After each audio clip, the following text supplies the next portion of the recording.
ছাত্রদল ও যুবদল নেতাকর্মীদের সাথে শিবিরের নেতাকর্মীদের সংঘর্ষ হয়েছে।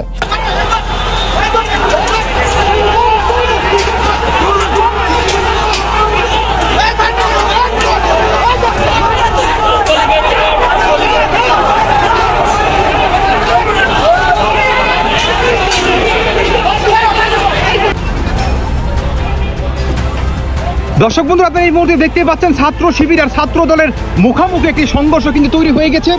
সেখানে ছাত্রদল তারা দাবি জানাচ্ছে যে ভোট কেন্দ্রে গিয়ে তারা ছাত্র শিবির তারা ভোট ডাকাতি করতেছে।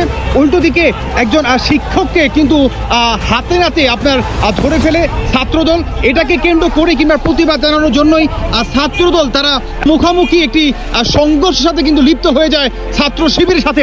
বর্তমান দেখতে পাচ্ছেন এখানে ঢাকসু নির্বাচনের সাথে সামনেই কিন্তু আপনার ধাওয়া পাল্টা ধাওয়া কিন্তু মুখোমুখি একটা সংঘর্ষ কিন্তু বর্তমান চলমান ছাত্রদল আর হচ্ছে ছাত্র শিবিরের সাথে।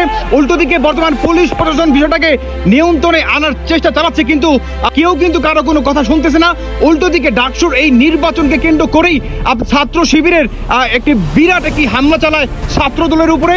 উল্টো দিকে এটাকে প্রতিবাদ জানানোর জন্যই আপনার ছাত্রদল যুবদল তারা সবাই সমন্বয় হয়ে কিন্তু শিবিরের উপরে কিন্তু হামলা চালাচ্ছে।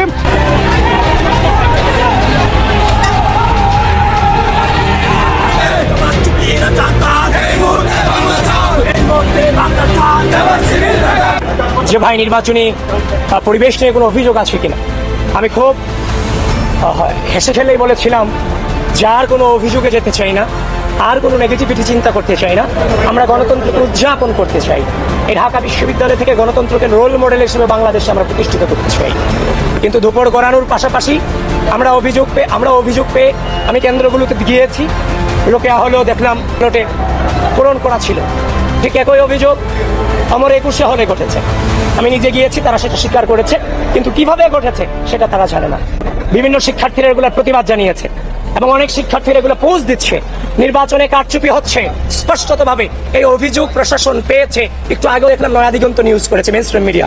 তো সবকিছু মিলিয়ে গণঅভ্যুত্থান পরবর্তী বাংলাদেশের ইতিহাসে যে গণতন্ত্রের পথ সূচনা হতে যাচ্ছিল সেটা শুরুতেই হোঁচট খেয়েছে এবং ব্যাহত হয়েছে।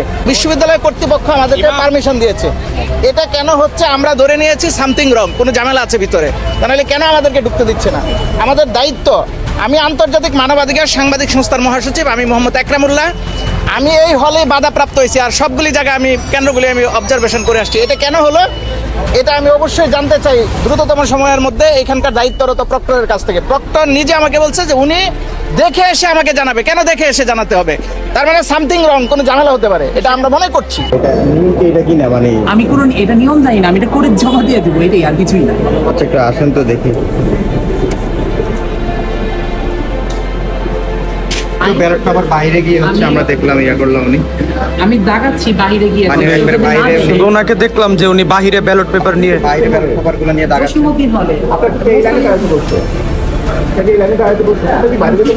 আমি তো কিছুই বলেনি। আপনি কিছু না বললে আপনি অন্য কেউ তো বলেন, আপনি এটা করছেন কেন? এখানে এখন পর্যন্ত 600 ভোটার ভোট দিয়েছে, এইগুলো তো এই কাজ করেন, আপনি কেন কাজ করলেন? এখানে আপনারা যারা আসছেন আপনারা এখানে দাঁড়াবেন, তাই না? আপনি বলছে বাইরে চলে যেতে, এবং এটা 600 ভোটার, আমি এমন কোনো কেস পাই না যে যারা এটা ভোট না দিয়ে ভোট দেয়, কেউ দেখবে না, সেভাবে বলছিলেন দিয়ে দাঁড়াবো এরকম বলছি, মানে পড়া শেষ না বুঝতে পারেন। আপনি কখন আসছেন? আমার আগে একজন অলরেডি ভোট দিয়ে গিয়েছে আমার নামে। আমি যখন ভোট দিতে গিয়েছি তখন আমার আইডি কার্ড দিলাম। আমার আইডি কার্ড দেখার পর যে দুজন শিক্ষক বসা ছিলেন, পুরুষ শিক্ষক, ওনারা দেখে বললেন যে মানে আমার যে ঘরটা, ওনার কাছে যে লিস্ট, ভোটার লিস্ট, ওখানে হচ্ছে সাইন করা, অর্থাৎ অলরেডি একজন ভোট দিয়ে গিয়েছে। তো ওনারা আরেকটা নারী শিক্ষককে ডাক দিলেন। তো আমি যেটা বুঝলাম যে কোনো একজন একটা পে স্লিপ নিয়ে এসেছিলেন, আমার নামে পে স্লিপ নিয়ে এসে হচ্ছে ভোট দিতে মানে দিয়ে গিয়েছেন। তো তারপরে আমার আইডি কার্ড দেখে তারা বুঝতে পারলেন যে আমার আইডি কার্ডটা রিয়েল, এই জন্য আমাকে ভোট দেওয়ার ব্যবস্থা করেছে। নির্বাচনে আমি তো ভোট দিয়েছি, কিন্তু আমার কথা হচ্ছে যে আমার নামে তো আরেকজন এক্সট্রা ভোট কাস্ট করে গেল। ফরহাদ এবং সাদিক কায়েমের নামটা আগে থেকে পূরণ করা ছিল, সেটা জানা গেছে। এবং এর বাইরেও আমরা এই মুহূর্তে আমার যখন ইন্টারভিউ নিচ্ছেন, আমাকে আমার মানে সাধারণ সম্পাদকের তরফ থেকে জানানো হলো যে ইতিমধ্যে ছাত্র শিবিরের একজন ফেক ভোটারও ধরা পড়ছে। তো তাহলে তো এই ভোটার মানে এই এলাকায় যত ভোট হয়েছে সব বাতিল হয়ে যাওয়া উচিত, কারণ আমরা আমাদের পোলিং এজেন্ট মারফত আরো কিছু সফট ম্যানিপুলেশনের কাহিনী জানতে পারছি।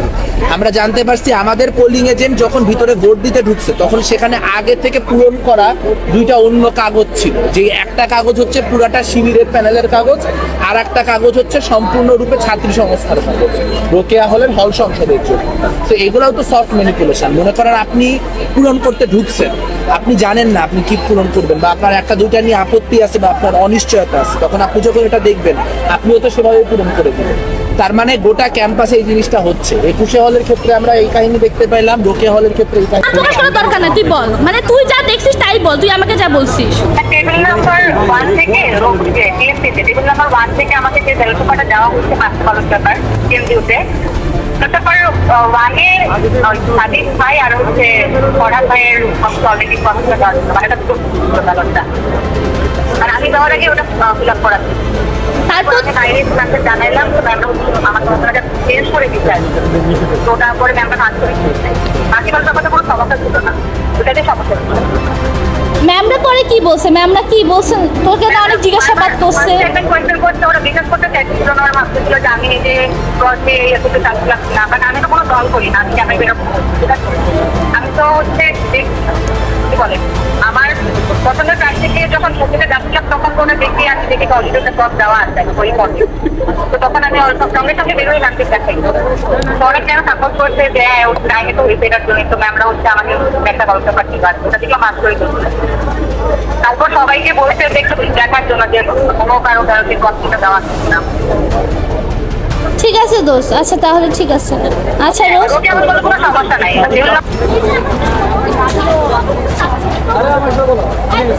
তাহলে লাউড স্পিকারে দিয়ে দেন, আমরা নিয়ে নিই।